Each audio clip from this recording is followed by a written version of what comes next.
7 8 नहीं करूँगा मैं 7 8 और 6 growth chapter number 9 an increase in a country's resources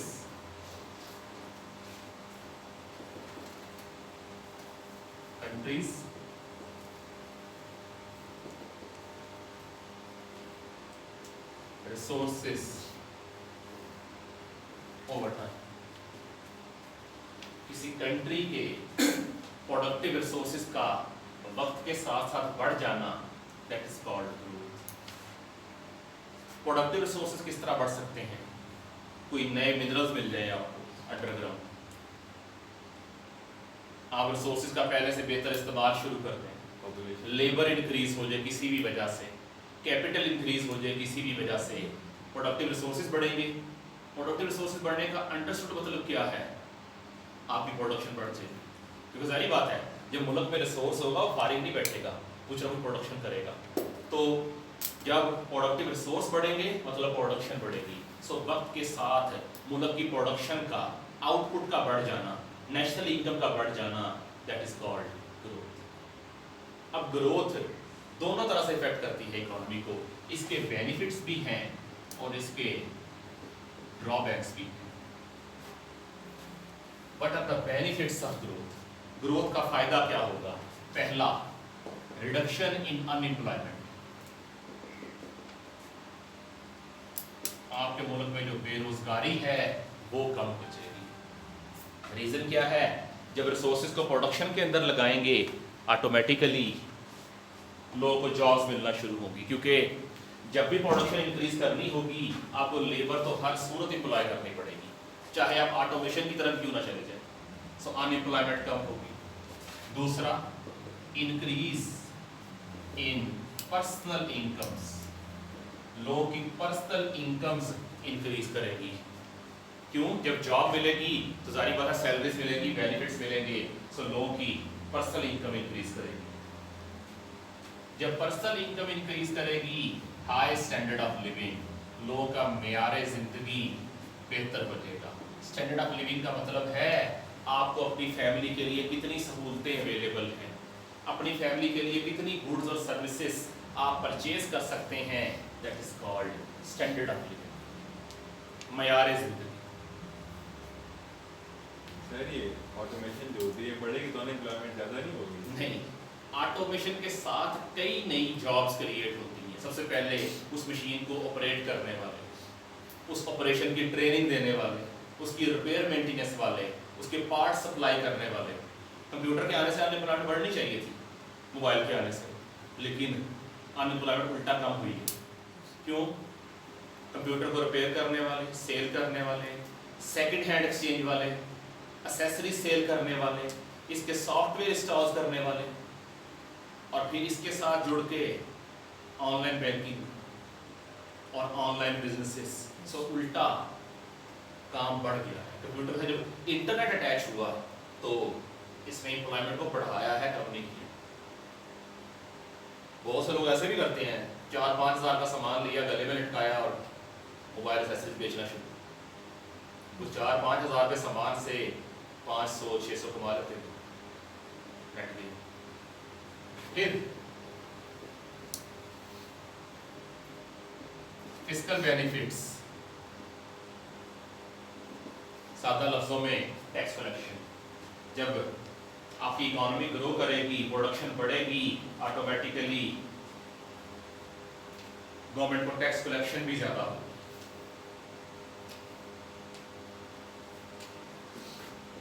increase in per capita income, जानते हैं ना per capita income?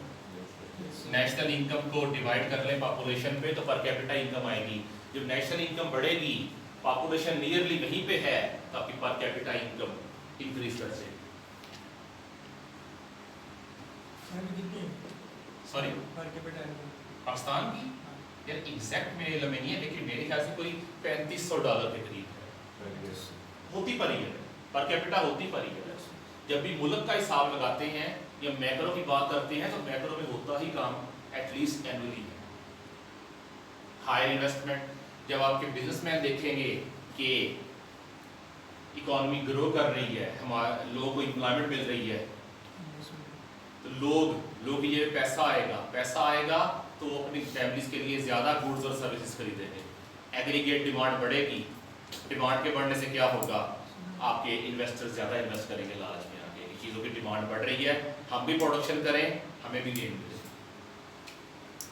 Social welfare, जब गवर्नमेंट को ज़्यादा टैक्स मिलेगा तो गवर्नमेंट सोशल वेलफेयर के प्रोजेक्ट्स के ऊपर ज़्यादा पैसे इन्वेस्ट कर सके।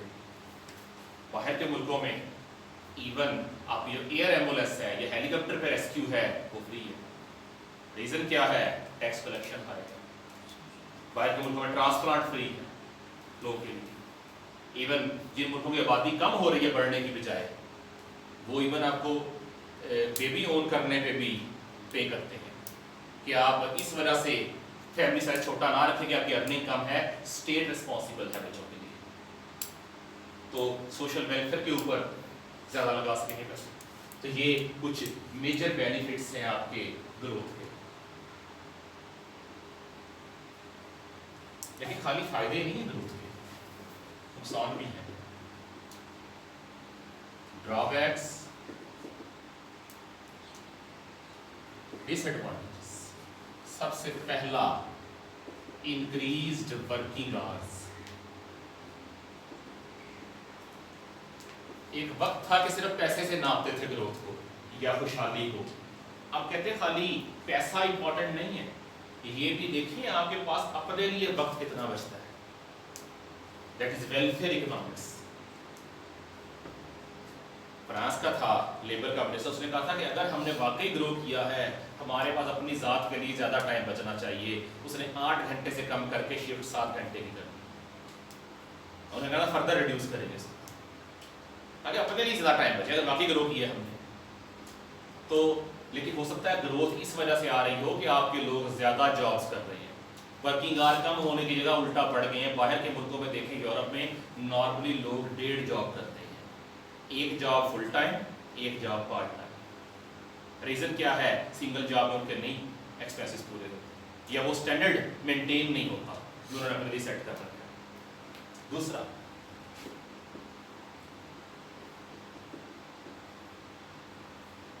Environmental issues.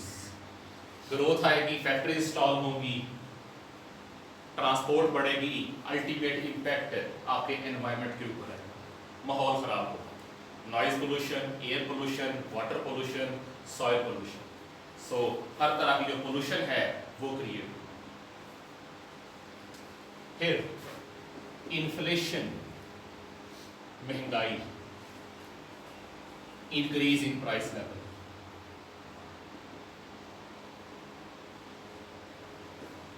आपके मुल्क में महंगाई बढ़ेगी, क्यों? जब लोगों की जेब में पैसा आएगा वो डिमांड बढ़ाएंगे, और लाभ डिमांड में देखा था, जब डिमांड राइज करती है तो आपकी प्राइसेस इंक्रीज करती हैं, महंगाई बढ़ जाती है। फिर नेगेटिव एक्सटर्नैलिटीज।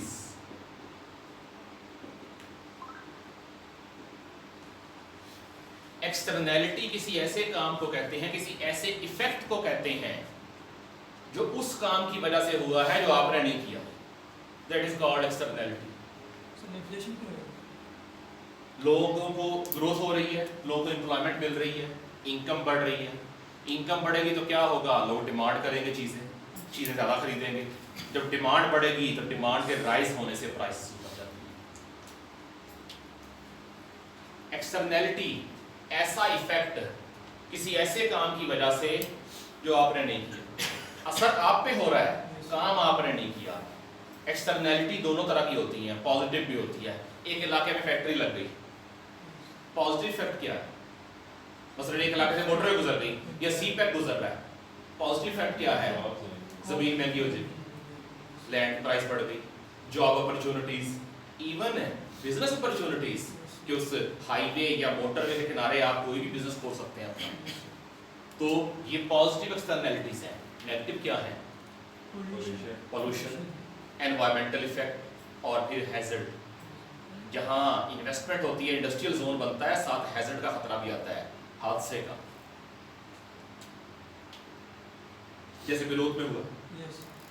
हालांकि वो इंडस्ट्री नहीं थी, वो उन्होंने बेसिकली पोर्ट था। अब पोर्ट का काम क्या है, सिर्फ डील करना ट्रेड को। किसी मुल्क का वो जा रहा था, नाम था अमोनियम नाइट्रेट, खाद के लिए इस्तेमाल होता है और बारूद के लिए भी इस्तेमाल होता है। उस शिप वालों ने कुछ पैसे अदा करने थे, इन्होंने शिप ही रोक लिया अपने पास, वो शिप वाले शिप छोड़ के भाग गए। इन्होंने क्या किया, उसको जब्त कर लिया। अमोनियम नाइट्रेट था वो 3000 टन, वो सारा निकाल के स्टोर कर लिया। वो कुछ साल पड़ा रहा और उसके बाद ब्लास्ट कर दिया। किसी वजह से उसको इग्निशन मिला और वो ब्लास्ट कर दिया। अब पोर्ट का फायदा बहुत है, पोर्ट के इर्द गिर्द की जमीन इंतहाई महंगी होती है। क्यों? वहाँ वेयर हाउसेस बनेंगे, वहाँ आपके लॉजिस्टिक वाले और ट्रांसपोर्ट कंपनीज वाले जो कार्गो को डील करते हैं ये आएंगे, वहाँ आपके एजेंट्स आएंगे जो ये क्लियरिंग एजेंट्स होते हैं। तो पोर्ट के इर्द गिर्द की जमीन महंगी होती है, लेकिन साथ हैजर्ड भी था, साथ वाली बिल्डिंग हिल भी होगी, कंस्ट्रक्शन बहुत हैवी भी होगी। Same is the case industries. एक इंडस्ट्री का अगर बॉयलर बस्ट करता है तो साथ वाली कई फैक्ट्रियों को ले जाएगा अपने साथ। तो शायद अगर मकान है तो मकान ना हो, क्योंकि ये बम की तरह पड़ता है। So these are negative externalities, बुरे असरात पड़ते हैं इर्द गिर्द के एनवायरनमेंट पे। इकोनॉमिक इनइक्वालिटी, सादा लफ्जों में इनइक्वालिटी भी कहते हैं, अमीर और गरीब के दरमियान फर्क। इंडिया में बहुत ग्रोथ हुई, लेकिन इफेक्ट क्या आया, लोगों ने उसके बावजूद उस पार्टी को नहीं दिए। रीजन, उस ग्रोथ का ज्यादा जो गेन था वो आपके इंडस्ट्रियल्स ले गए, जो इन्वेस्टर थे गेन उनको मिला, कैपिटल ओनर्स को या एंटरप्रेन्योर्स ने गेन ले लिया, ज्यादा वर्कर्स तक वो गेन ट्रांसफर नहीं हुआ सही तरह से। तो अमीर और गरीब के दरमियान फर्क पड़ गया, दैट इज इकोनॉमिक इनइक्वालिटी। तो ये कुछ ड्रॉबैक्स भी हैं ग्रोथ के, सिर्फ पॉजिटिव इम्पैक्ट ही नहीं आते, नेगेटिव इम्पैक्ट भी आते। पाकिस्तान में देख लें, ये गुल अहमद वाले ये 25,000 का सूट भी सेल कर रहे हैं, लेडीज ड्रेस, और वर्करों क्या पे करते हैं 18,000। मतलब एक सूट से इनके एक वर्कर की 40 दिन की सैलरी निकल आती है। क्या है मेजर बेनिफिट कौन ले रहा है? उनको एंटरप्रेन्योर, इन्वेस्टर। तो ये कुछ ड्रॉबैक्स हैं।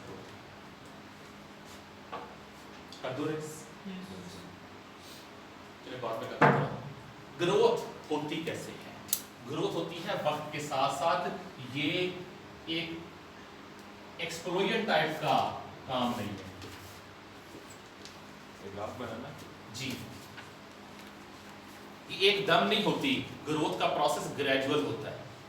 मतलब चाइना ने कहा मैं सी पैक बना रहा हूँ, बड़ी हैवी इन्वेस्टमेंट है, सी पैक को बनने में और फुली ऑपरेशनल होने में टाइम लगेगा। पीएमएलएन की गवर्नमेंट आई, उन्होंने कहा लगा रहे हैं पावर प्लांट, लोग इन पे क्रिटिसाइज करते थे कि ये तो कहते बिजली पूरी कर देंगे। नो डाउट वो काम कर रहे थे। रीजन क्या थी?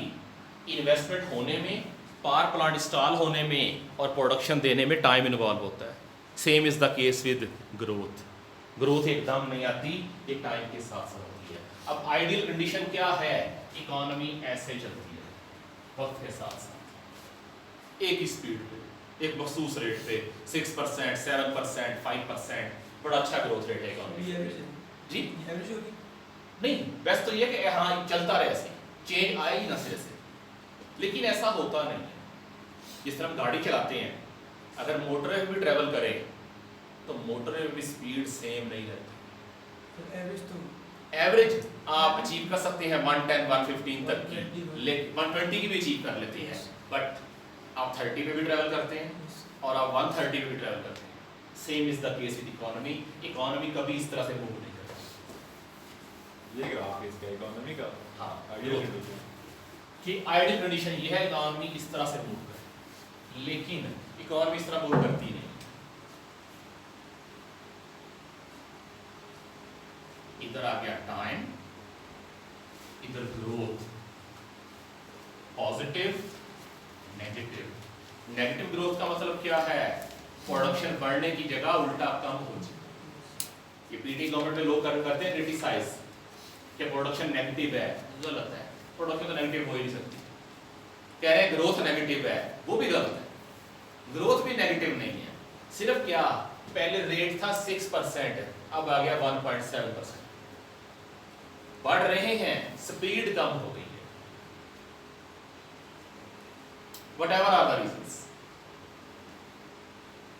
अब ग्रोथ होती कैसे है, देख लें इसको। ग्रोथ ऐसे है,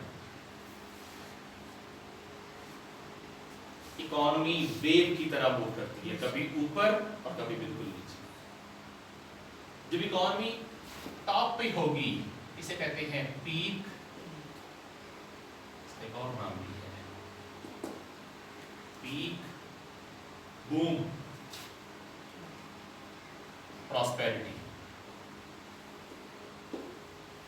एक ही चीज के साथ। इकोनॉमी टॉप पे, प्रॉस्पेरिटी, खुशहाली। इसके बाद आता है टाइम डाउन टर्न, इकोनॉमी नीचे जाना शुरू। डाउन टर्न का ही दूसरा नाम रिसेशन। जब इकोनॉमी डाउन होते होते बिल्कुल नीचे आ जाएगी, that is called trough.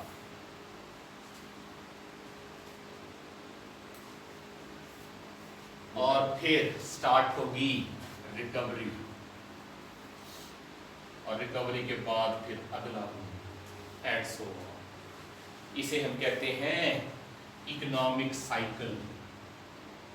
Economic और बिजनेस साइकिल, इकोनॉमी साइकिल की तरह मूव करती है। स्टार्टिंग पॉइंट क्या है? स्टार्टिंग कोई खास पॉइंट नहीं है इसका। साइकिल में क्या होता है, एक पैडल अगर ऊपर होगा दूसरा नीचे होगा। जब नीचे वाले पैडल को ऊपर लेके आएंगे तो ऊपर वाला नीचे चला जाएगा। इसी को बोलते हैं साइकिल, जहां एक चीज रिपीट होती रहती है मखसूस वक्फों के साथ। इसे कहते हैं बिजनेस साइकिल या इकोनॉमिक साइकिल। इकोनॉमी फ्लक्चुएशन के साथ मूव करती है। अब इन चारों की अपनी अपनी प्रॉपर्टीज हैं, बूम की, रिसेशन की, ट्रफ की और फिर रिकवरी। अच्छा, ट्रफ का दूसरा नाम मैं सोच रहा था डिप्रेशन, दबाव।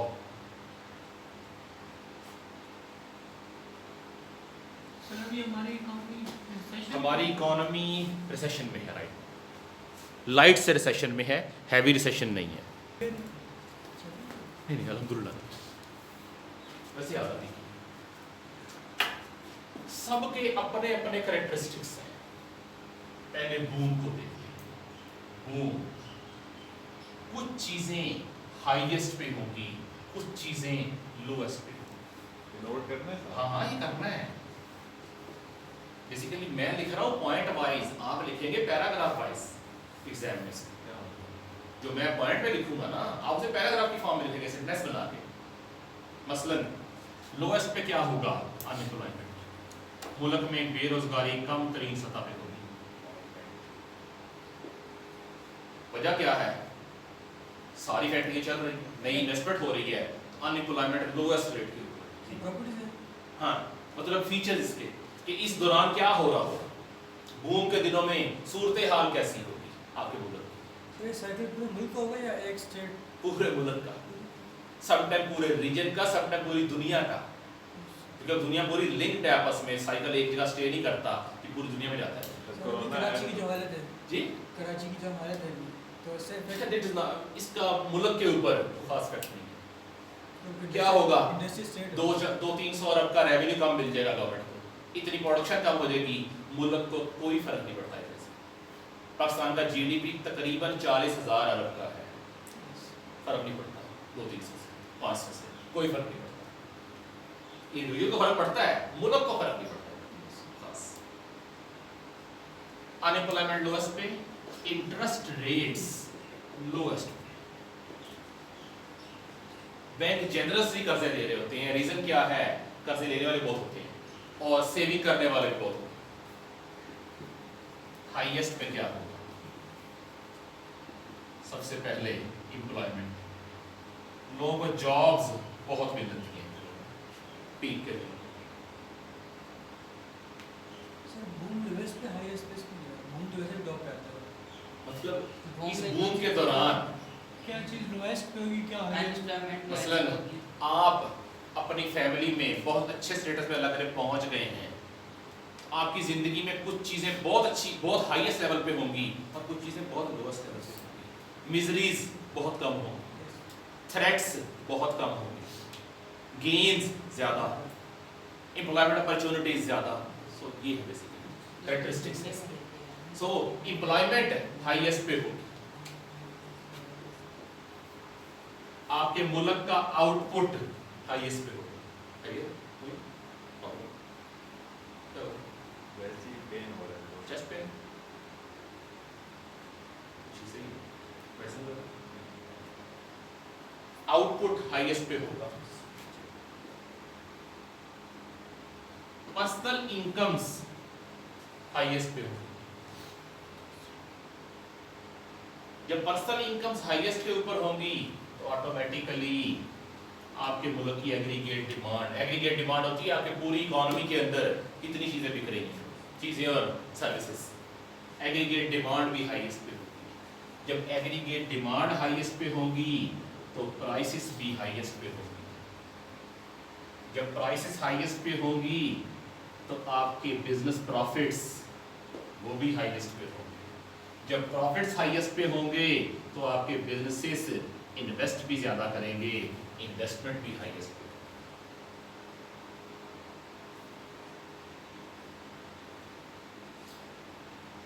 ये आपके कैरेक्टरिस्टिक्स या फीचर्स हैं बूम के। पहले एग्रीगेट डिमांड, आपकी इकोनॉमी के अंदर ओवरऑल डिमांड कितनी है? सर ये सिर्फ पहले बूम की या सारे? हर बूम में यही होता है, हर बूम में यही होता एम्प्लॉयमेंट यहाँ भी है, अनएम्प्लॉयमेंट वहाँ भी है। वो अनएम्प्लॉयमेंट है है। वो ये। अनएम्प्लॉयमेंट है, मतलब बेरोजगारी कम है तो रोजगार ज्यादा है। विषय एक जगह लिख ले, एक ही बात। Then comes second recession या डाउनटर्न। रिसेशन में कुछ चीजें कम होना शुरू हो जाएंगी और कुछ चीजें बढ़ना शुरू हो जाएंगी। स्टार्ट टू इंक्रीज, ये हाईएस्ट लोएस्ट लिख दिया है। जी, और स्टार्ट टू फॉल। कुछ चीजें बढ़ना शुरू हो जाएंगी, कुछ चीजें कम होना शुरू हो जाएंगी। बैंक बेतहाशा कर्जा दे रहे हैं, कर्जा देने की एक लिमिट होती है। क्यों? बैंकों को जो पैसा आएगा उसी में से कर्जा देना है। अगर आपने बैंक में 100 रुपए रखवाया है, बैंक 100 का 100 कर्जा नहीं देगा, 70 कर्जा देगा, 30 जेब में रखेगा डे टू डे ऑपरेशंस को मैनेज करने के। Same is the case with output. Investment एक हद तक करते जाए तो ठीक है। आजकल पिंडी इस्लामाबाद प्रॉपर्टी सेल नहीं हो रही, रीजन इतनी हाउसिंग स्कीम्स बन गई हैं, इन्वेस्टर मौजूद ही नहीं है खरीदने के। बैरी आज तक ऐड दे रहा है अपने, रीजन नहीं सेल हुआ अभी तक। गुलबर्ग ग्रीन्स पूरा खाली पड़ा है, कंस्ट्रक्शन मौजूद है, बायर नहीं है, प्राइवेट ना। सो इंटरेस्ट रेट, जब बैंकों के पास फंड्स कम होना शुरू होंगे तो वो इंटरेस्ट रेट बढ़ाना शुरू कर देंगे। जब इंटरेस्ट रेट बढ़ना शुरू होगा, इंपैक्ट क्या आएगा? इंटरेस्ट रेट बढ़ना शुरू तो इन्वेस्टमेंट कम होना शुरू हो जाएगी, क्योंकि लोग महंगे कर्जे देख के इन्वेस्टमेंट कम कर देंगे। जब कर्जा महंगा मिलेगा, लोग इन्वेस्ट कम करेंगे। जब इन्वेस्टमेंट कम होगी तो आपकी एम्प्लॉयमेंट भी कम हो जाएगी। एम्प्लॉयमेंट के कम होने का दूसरा मतलब अनएम्प्लॉयमेंट बढ़ना शुरू हो जाएगी। जब एम्प्लॉयमेंट में कमी आएगी, आपका आउटपुट कम होना शुरू हो जाएगा। दूसरा, जब एम्प्लॉयमेंट कम हो रही है तो लोगों की पर्सनल इनकम्स कम होना शुरू हो जाएगी। जब पर्सनल इनकम कम होना शुरू होगी, एग्रीगेट डिमांड कम होना शुरू हो जाएगी, और जब एग्रीगेट डिमांड कम होना शुरू होगी तो प्राइस लेवल भी गिरना शुरू हो जाएगा।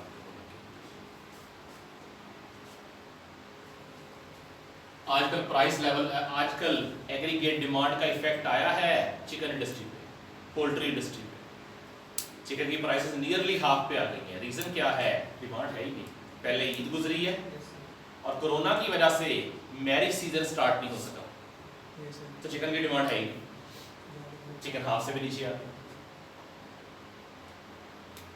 ये हैं टर्फ इसके रिसेशन या डाउन टर्न के प्रॉफिट भी कम होगा ना इससे। श्योरली। हाँ लिख ले, एंटरप्राइज प्रॉफिट्स वो भी कम होना शुरू हो जाए।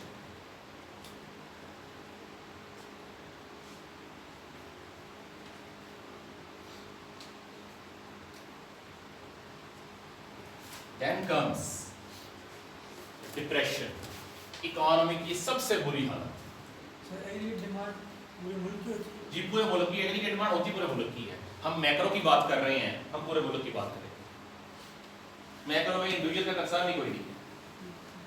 तो पाकिस्तानी इकोनॉमी अभी रिसेशन में है, तो उसके बाद अभी नहीं, इसकी रिकवरी का चांस है। बेसिकली ये रिसेशन में थी ही नहीं, ये रिकवरी में थी। पीएमएलएन के दौर में इकोनॉमी रिकवरी में थी।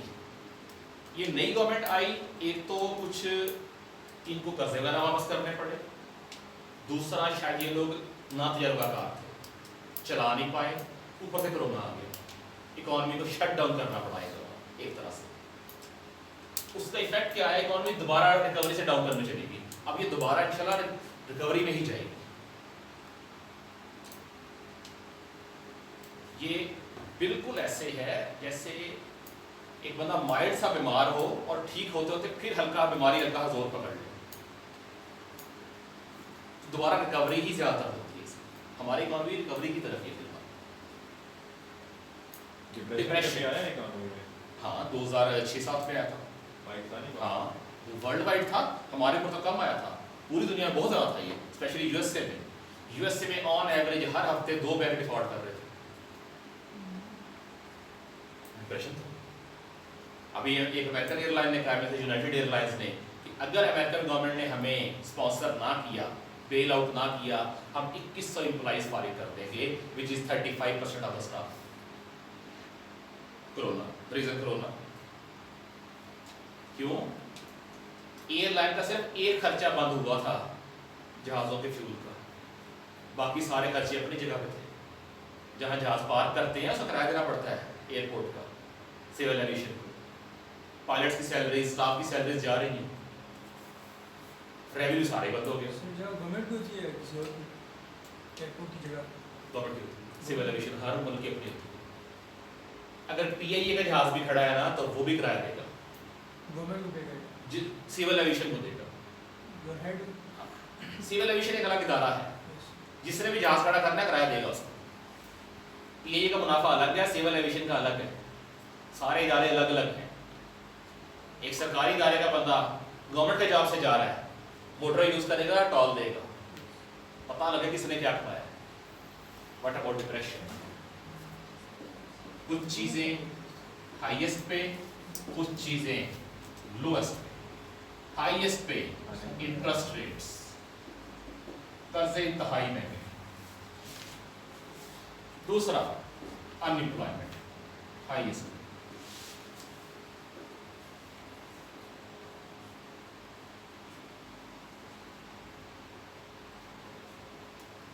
लोएस्ट पे क्या है? इन्वेस्टमेंट। कर्जे जो महंगे हैं तो इन्वेस्टमेंट लोएस्ट पे चली जाएगी। जब इन्वेस्टमेंट लोएस्ट पे जाएगी तो आपका आउटपुट भी लोएस्ट पे चला जाएगा। जब आउटपुट लोएस्ट पे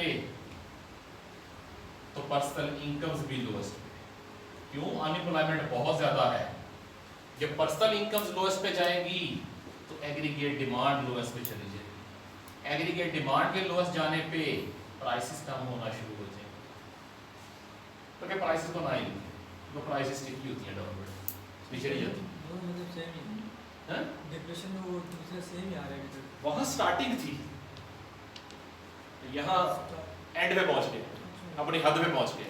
लास्ट वहाँ देखें start to rise, start to fall, और यहाँ पे लास्ट है हाईएस्ट और लोएस्ट। एंटरप्राइज प्रॉफिट्स अपने लोएस्ट। जब एंटरप्राइज प्रॉफिट लोएस्ट पे ऊपर होंगे और आपकी जो आपकी पर कैपिटा इनकम है वो भी लोएस्ट।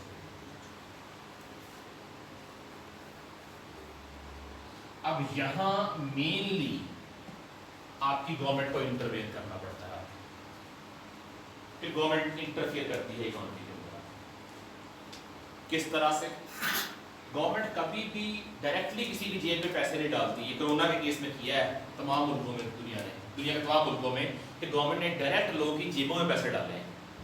जिस तरह गवर्नमेंट ने शुरू किया है सास प्रोग्राम, अमेरिकन गवर्नमेंट ने भी ऐसे किया। घर बैठो पैसे लेते रहो, गवर्नमेंट से मिलते रहेंगे, नहीं बाहर नहीं आना, बस घर रहो। रीजन, इसको पैराडाइमिक को रोका जा सके। अदरवाइज गवर्नमेंट इकोनॉमी को इनडायरेक्टली छेड़ती है, हमेशा इनडायरेक्टली इफेक्ट करती है। इनडायरेक्टली किस तरह करेंगे?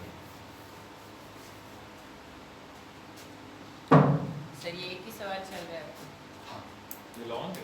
लॉन्ग। कितने नंबर तक आ इसका आम तौर पे एक आता होता है पेपर में कि बूम लिखते हैं, बूम में क्या होता ये शॉर्ट में है सर। है? हाँ, 6-7 मार्क्स का आएगा ये। ये बूम हाँ। तो कुछ है ही नहीं, सिर्फ नाम वो नहीं है।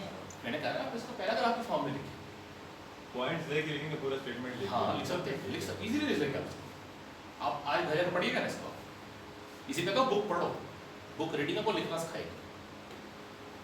और जहाँ तक ताल्लुक है आखिर फाइनेंस का, फाइनेंस तो शरीय हफ्ता भी ना ले। सर ये आप 2 सब्जेक्ट हो गए ना और टाइम भी कम है, तो बाद में जाके अकाउंटिंग के लेक्चर भी सुनना है, वहाँ क्या करना चाहिए? पहले लेक्चर सुनने चाहिए, पहले याद करना चाहिए जाके, पहले ये वाला याद करें जो यहाँ पे मामला, फर्स्ट सेक्शन और उसके बाद सुनने वाला काम बाद में रखना, फिर एंड पे, ठीक है? बेसिकली अब आपने फाइनल टच देना है, जो करना है फुल एंड फाइनल, मतलब कसर नहीं छोड़नी, चाहे टाइम ज़्यादा लग जाए। जो करना है पक्का करके क्या करना है, बताऊंगा एंड पे क्या छोड़ना है, क्या छोड़ना चाहिए, क्या छोड़ने से नुकसान का चांस कम से कम है। अभी बता देता कि फिर वो छोड़ते जाए बस। नहीं बिल्कुल ना छोड़ो इसको, क्या करते जब 7, 8, 9 और 6, 7 और 8 सही थे नंबर के बताते हैं। 6 से पूरा क्वेश्चन इंशाल्लाह है, एक कम इंशाल्लाह पूरा, और इंतहाई आसान, इंतहाई आसान। 6 का थोड़ा सा क्वेश्चन मैंने करवाना है अभी आपको, शायद आपने कर लिया हो एग्रीगेट डिमांड और एग्रीगेट सप्लाई वाला, इंतहाई आसान है। समझ लें हमने लॉ ऑफ डिमांड और लॉ ऑफ सप्लाई दोबारा पढ़ना, वही चीज़ उसमें पीएन सर वही Preferences. तो कंफ्यूजिंग है ना, जी। वही तो कंफ्यूजिंग है सर, क्या चीज़? कोई लॉ ऑफ डिमांड और एक सर ये ग्राफ नहीं एक बार मैं इसका वो टेक्निक आप कल आएंगे तो कल टेक्निक देखेंगे उसकी कैसे करना है इसको। 9 आज खत्म हो जाएगा। उम्मीद तो है। डिप्रेशन कितना रहेगा? डिप्रेशन हो गया है? डिप्रेशन हो गया। नहीं सॉरी रिकवरी। अब इकोनॉमी रिकवर करना शुरू करेगी, स्टार्ट टू फॉल और कुछ चीजें स्टार्ट टू राइज। गवर्नमेंट क्या करती है? गवर्नमेंट इंटरेस्ट रेट्स कम कर देती है। देखा है खान गवर्नमेंट ने भी किया है कोरोना के दिनों में, स्टेट बैंक ने इंटरेस्ट रेट तकरीबन 5% कम कर दिया। अभी रिकवरी चल रही है हाँ, रिकवरी की कोशिश में है ये। कोरोना के बाद। हाँ, गवर्नमेंट ने बेसिकली ये वाला काम शुरू कर दिया 2-2.5 महीने पहले से, इंटरेस्ट रेट कम कर दी है। जब इंटरेस्ट रेट कम होगा, बेसिकली इंटरेस्ट रेट की कमी लालच है लोगों के लिए, आप इन्वेस्ट करें, आपको सूद कम पड़ेगा, ताकि लोग इन्वेस्ट करना शुरू करें। गवर्नमेंट ने ये भी कहा था सस्ते तरीन कर्जे देंगे आपको, एम्प्लॉइज फारिग लगा कोरोना के दिनों में। रीजन एम्प्लॉयमेंट ना हो, जब इन्वेस्टमेंट होना शुरू होगी तो अनएम्प्लॉयमेंट कम होना शुरू हो जाएगी। जब अनएम्प्लॉयमेंट कम होना शुरू होगी, स्टार्ट टू राइज लिखा है, तो इसमें अनएम्प्लॉयमेंट बढ़ेगी नहीं, कम होना शुरू होगी। सॉरी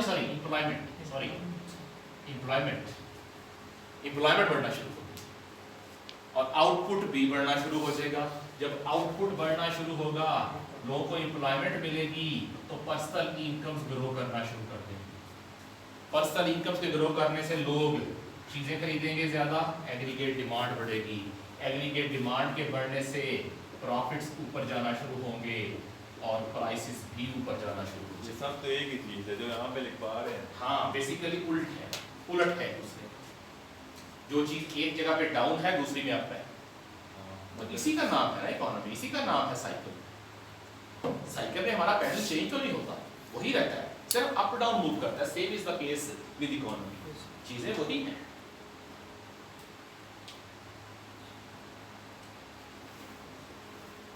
अब यहां देख के लग रहा है इकोनॉमी वही घूम रही है साइकिल की तरह। साइकिल का पैडल कभी ऊंचा नहीं होता दूसरे से, जहां पहले था वहीं आता है मैक्सिमम। तो यहां भी लग रहा है कभी इकोनॉमी ऊपर कभी नीचे घूम वहीं रही है पेंडुलम की तरह, ऐसा तो नहीं होता। बेसिकली ये ग्राफ ऐसा नहीं बनता, और जो हमने परे ग्राफ बनाया था वैसा भी नहीं बनता। ये ग्राफ दोनों का मिक्सचर बनता है।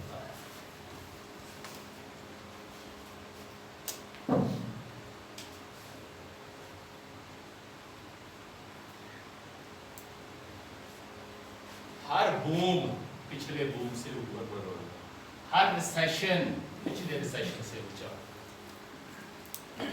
इकोनॉमी वेव की तरह चलती है। और देखें, एक एवरेज रेट निकाला जा सकता है। इकोनॉमी जा ऊपर ही रही है, चाहे फ्लक्चुएट कर रही है, लेकिन जा ऊपर ही रही है। हमेशा ऊपर ले जी, यूजुअली इसी का ग्राफ, इसी का दूसरा ग्राफ। पेपर वो बनाएंगे ये दोनों एक्सप्लेनेशन के टाइम पे आप ये बनाएंगे और एट द एंड वो बनाएंगे।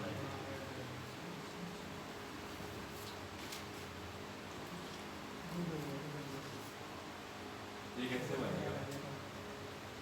वेव की तरह। तो इसको ऊपर कैसे लेके जाएंगे?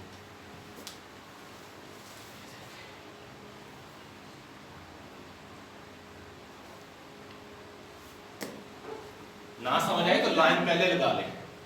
लाइन लगानी है पेपर में, हाँ। सेंटर पे लेके। तो ये तो शो कर रहा है इकोनॉमी ऊपर जा रही है, एवरेज रेट। ये दोनों ग्राफ आपकी बुक में बने हुए हैं। वो जो पहले बनाया था वो नहीं बना। वो तो मैंने ऐसे ही बनाया वही बना दो कि आइडियल कंडीशन है, उसी को बना के उसके ऊपर ये बना के सीधी लाइन लगा लेंगे तो वेव बनाना आसान होगा आपके लिए। सीधी लाइन के बगैर वेव मुश्किल होगा। अभी इंडिकेटर्स हैं।